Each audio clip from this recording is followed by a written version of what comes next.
Tell me about that David Lachapelle photo shoot, sweetie. Oh my God. Can I just say for the record? Yes.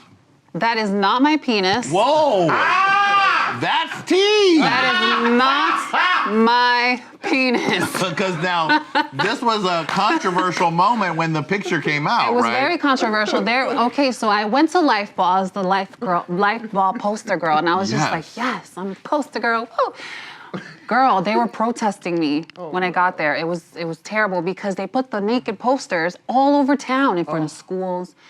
And the parents were just freaking out. And, you know, I have 2 stepchildren, and I was just like, damn, I would not want my stepkids to come out of school and see a woman with a penis on a huge poster. Like, I get it. I'm a parent. Like, I understand. So I felt really bad, and the image, for those that hadn't seen it, was you looking beautiful, but there was penis right in the middle. It was full frontal nudity. Yeah. It was me, one image of me with a penis and one image with a vagina.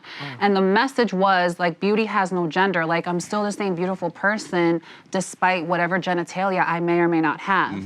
That was supposed to be the message. I didn't know that they were going to put it all over town. I thought it was just literal. Yeah, but the good part of the story is we sold the picture for $250,000, and that went to AIDS research, which, you know, is a big cause for me because my father passed away of HIV when I was 2, you know, so I've always wanted to do something in that realm because had he been alive now, I would have benefited from a lot of these organizations that do help families who are either affected or infected with the virus. So I feel like, you know, it was a little bit bad, but then it was like good too.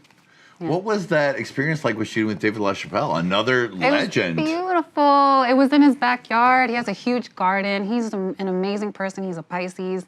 He's like sensitive, and he's just a lot of fun. He has a big heart, and he's a genius. And I felt really lucky to be part of his like bevy of stunning models or, you know, subjects. Yeah. Did you call him up and be like, whose penis is that? And I kind of did, but he did a good job. It was a nice penis. It looked lovely. It was very nice. You know, I was like, thank you, because if you would have given me a really small one, I would have been mad. You know, like, because there are a lot of trans women who are very well endowed, proudly so. Yes. And I love that. Yes, ma'am. Some of them are in the studio right now over there in the corner. There are. Yes, Lady Red. Yes, ma'am. Be sure that you're following Hey Qween on all of our social media at Hey Qween TV. All right, well, it's time to go back in the time machine. Carmen, are you ready? Uh-oh. Here we go. Hold my hand. We'll make the jump. Oh, Carmen, we're back. We're back in New Jersey, where little Carmen is in the 4th grade, praying, God, please make me a girl. What was growing up like for little Carmen? Well, you know, I was good at playing the, like, I guess, I'm a straight guy, like, game. You know, I was like, I remember growing up wanting to just be like all the other guys at school, look like all the other guys at school, but I was hanging out with all the girls. You know, I remember, but I was super quiet. I was just a quiet kid. So you're doing straight guy drag. It was your straight earliest guy drag, yes. Your earliest drag experience in straight man drag. Straight man drag. And it was the like barbershop kind of Latino kind of vibe. Because that was who I was attracted to. So I'm like, all right, let me become your who I'm baseball attracted cap, to. your baseball shirt with the shirt backwards underneath. Cap, the line up over here. Ooh, the lineup. Yes, ma'am. Okay. Yes. And the oversized tee with the baggy shorts and the Jordan sneakers and you know, the belt with the long, you know, what's it called? Like the, I don't know what it's called. You know what I'm talking about. The long, you know, the belt with, yes. Of course, right. Yes. And that was my thing, and that was like my veil. A lot of that time you felt like you were hiding so much that you didn't really get to grow up. Exactly. I didn't get to interact. I didn't get to really develop like those people skills, you know, that you learn in high school. Until I turned 18, and that summer I was out. I went to the Village. I met my best friend James, who's with me right now. All right. Yeah, and like we took over the whole nightclub scene in New York City. It was the Carrera family, and really? It was Carmen Carrera, Angela Carrera, Tia Carrera, Natalie Carrera. We had a whole family. I love it. Yeah, we would just do Diva Search. You know, we would do the amateur shows in DC and in DC, Hartford, Boston, New York, New Jersey, and we would just go in and storm it, slay it. Like that's what we would, you know, go get our coins, and that was it. That was pretty much my life until I got married.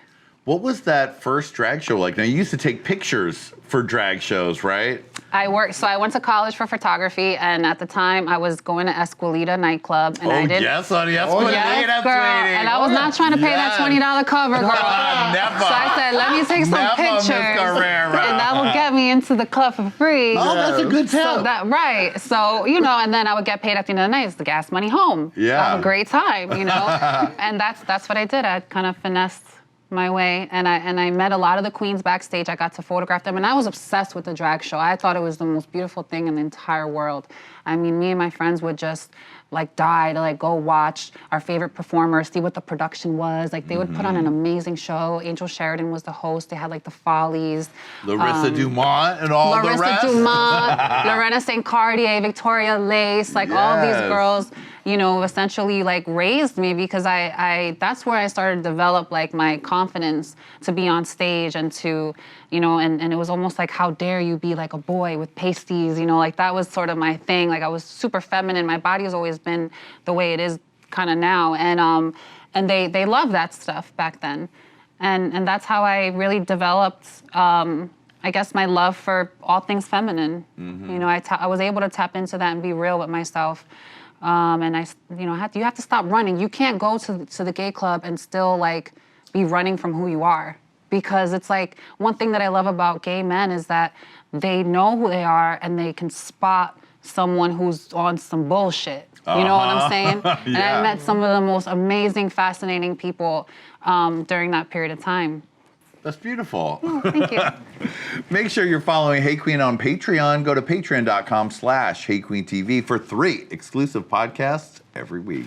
Girl, you got on the biggest drag show in the world. Yes. Season 3, and that was kind of the breakout season for the show. Yeah, I feel like that was like the heart. You know, like we had a lot of heart our season, I feel. Everyone was very sincere, very genuine.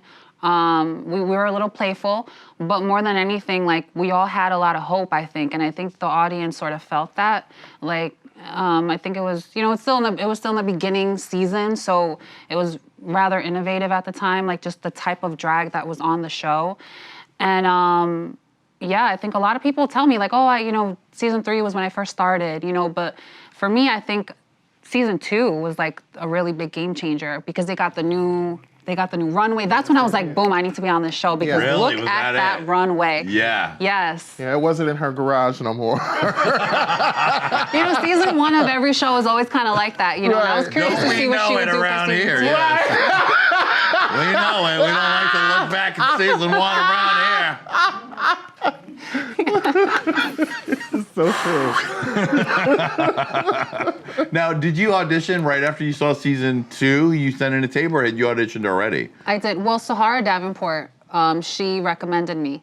And they reached out and they said, hey, they were like, hey, listen, you know, Sahara Davenport said, you know, you're very highly recommended. You know, we'd love to see, you know, submit a tape. And I literally waited till the last day, the day before, because I was so scared shit, because I knew I wanted to transition. And to be honest with you, a lot of trans people, especially the ones that I was around at the time, completely, I shouldn't even say a lot of trans people. The trans people that I was around at the time completely deny their male identity, you know? So they were sort of telling me like, girl, like, are you sure you want to go on Drag Race? Because once you transition, people will always be able to go back and say, look, that's really who she is. That's really, you know, who you're sleeping with is that guy, you know? And for me, I was just like, fuck that. Like, I want to celebrate myself, you know? Like, I want to be proud of myself. Each and every chapter of my life, I want to go back to Drag Race, watch myself, and still love myself. I don't want to be there like cringing, like, oh my God, I was a boy back then. Like, no, you know, I'm proud of that. So that's when I decided to do it, and it was the day before, and we filmed it at this like nightclub. They had like a pageant going on or something, and I remember like stopping traffic and like just getting in front of cars and just not caring, because I wanted to make sure that Rue knew that I had the charisma, uniqueness, nerve, and talent to be on the show, you know, like. And yeah, it worked out. Like they called me and I quit my job at Mac. I left, I had already just finished school and I was starting to do freelance work. I was doing actually celebrity photography, and I would go to like the red carpets in New York and I would take pictures of celebs and stuff, and then I would, you know, they would put it on like kind of like a Getty Images kind of thing. Yeah. And I quit that. and I left my position at Mac, and I went on the show. Yeah, my life changed after that. You only had 4 days to get ready, is 4 that days? right? No, 3 days. 3 days? 3 days. Can you imagine them giving them 3 days now? Yeah, People would lose their mind. They said you have 3 days and you have up to eight bags of luggage to take, and that was it.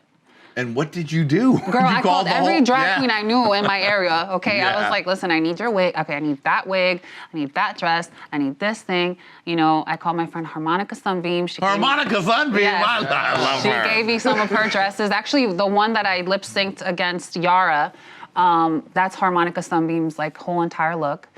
Yeah, I called all my friends up. I got, you know, Empress Vizcaya. She gave me one of her wigs. I remember I like took someone's tits. Lorena St. Cartier's boobs. I needed them because she had the good ones. They weren't the regular chicken cutlets. They were like the full breast chicken cutlet. Yes, you need a full one. And they're expensive. They're like $400. I didn't have money at the time, so I was like, okay, I need those. And yeah, I just pulled it all together, and they kind of send you like a little list of a few of the requirements. Like if they say, oh, we have this theme or that theme. Right. You know, it's sort of vague, but at least they give you some help. And yeah, that's it. Got my stuff together and I left. So you walk into this situation, you walk into that first Yes. room. What's your first impression? Bitch, when I got there, I walked in and I was like, holy shit, I'm here. And it looks way bigger, you know, it was like way bigger than I thought, than it looks on TV. And yeah, it was just magic. I felt like, wow, like this is the beginning of the rest of my life. Just like the song says. Yes. I was sent home by Raja and by Shangela, which are like the two like biggest names, Totally. you know, in the history of Drag Race. So I'm good with that. No hard feelings. I was happy. I was like, okay. The show is filmed and then it comes out. So that's a big, and you knew already before the show that you wanted to transition. Mm-hmm. Where were you at mentally in what you, like, I know I have this coming out. Mm-hmm. How am I gonna navigate that? Like, what was going through your head at that time? I was just, honestly, I was just going with the flow. Like whatever came, you know. I was sort of like, you get scatterbrain, you know, like when you first become, you know, in the public eye and then you're favored, and then you're judged, you know, you sort of like have to learn how to swim and navigate through all that garbage to get to hit your goal, you know? So I was only focused on, you know, not only was I balancing the fact that my entire identity was being transitioned, but I was also dealing with understanding my own insecurities and why I had certain triggers with the way that I was being judged. I also was dealing with a lot of things at home. You know, me and my husband at the time were not doing well. And then, you know, the kids were just, you know, there all the time. So I was focused on being a good stepmom. I would transition with the kids. Yeah, wow. Yeah, like you know, my ex-husband, like we were married before my transition and the kids knew me before my transition, and then I transitioned, you know, to be stepmommy, you know, and they embraced me that way, and then I felt a certain responsibility to them. And at the same time, I was away from home. I was transitioning away from my family. They didn't even get a chance to see me. You know, the last time they saw me, I was a makeup artist for MAC, and then the next time they saw me, I was like full woman, you know, so I had to deal with that. Right away, yeah. So there was a lot of things going on, and also maintaining my social media, and just, it was just a lot of growth, to be honest with you. Forced a little bit, but that's just how my life turned out. Did you feel like you had to just step up to a lot of challenges? Yes, I needed to step up. I needed to keep my brain clear. I needed to just keep going and keep pushing. Even though you know, there were a lot of times that I felt like maybe I was not worthy, or, you know, I questioned a lot of my own self-worth because of all of the resistance I was dealing with. Nobody rolled out the red carpet for me, you know, as far as the modeling goes. And I was seeing how like Kendall Jenner and Gigi Hadid were having it so easy, you know, like they came off of a reality show and they went boom, right into modeling, and they were taken care of, you know, like all the designers wanted them. And for me, it was just like, I knew I was good enough, but it was like I was just being denied just for who I was. So that was really hard to deal with when you have the pressure coming from the Drag Race fans who want you to succeed overnight, you know, or pull it out of your hat as if it's your responsibility to become more famous or to become more successful. It's like, it's not up to me, you know, so it was a lot, but I think that it really pushed me into being the strong woman that I am today. And if I didn't experience that, I think that I would have just been a different person. Hello, children. To see part 3 of this interview, click here. To see more Hey Qween fabulousness, click here. And don't forget to subscribe, bitch! Hey! Hey!